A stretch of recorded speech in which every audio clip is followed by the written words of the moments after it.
ইনশাআল্লাহ রায় দেবে। আজ বাংলার টেকনাফ থেকে তেতুলিয়া প্রতিটি নগর বন্দর শহর মাঠ ঘাট প্রাণ চাঞ্চল্য শুরু হয়েছে। দাঁড়িপাল্লার পক্ষে এক গণজোয়ার সৃষ্টি হয়েছে।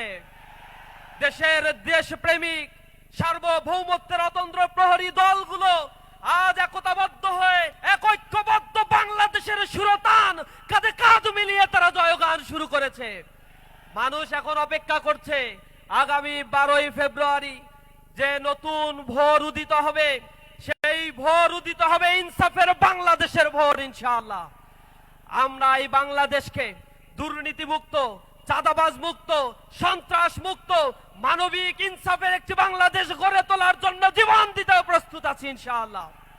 সংগ্রামী উপস্থিতি, এই বাংলাদেশের মানুষের 54 বছরের ইতিহাসে যে স্বপ্নগুলো বাংলাদেশের মানুষ দেখেছিল, সেই স্বপ্ন বারবার তারা বুনেছিল।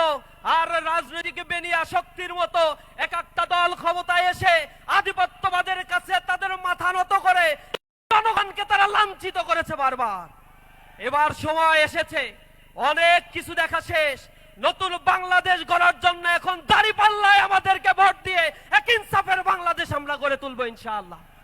যারা জনগণের রায়কে পছন্দ করে না, ম্যান্ডেটকে পছন্দ করে না, হাইকোর্টের সামনে যায়, কোর্টকে ব্যবহার করে, এরপরে জাতীয় নির্বাচন কমিশন যেটি তার সামনে অবরোধ করে ছাত্রদের অধিকার, সেই ছাত্র সংসদ নির্বাচনগুলো যারা হতে দেয় না, যারা বলে এইগুলো হারার ভয়ে তারা এই নির্বাচন থেকে পিছিয়ে এসে, এহেন কোন চক্রান্ত নাই যা এই ছাত্র সংসদগুলোতে তারা করে নাই।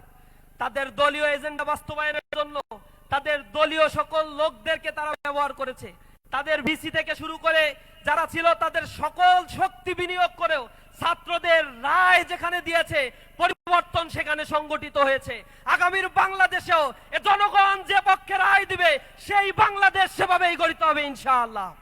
সকলকে রাজপথে থেকে নিজেদের ভোট অধিকার গুনে নেওয়ার জন্য উদাত্ত আহ্বান জানাই। আমরা ভোট দিব, ভোট গুনে নিয়ে আমরা কেন্দ্র ছাড়বো ইনশাআল্লাহ।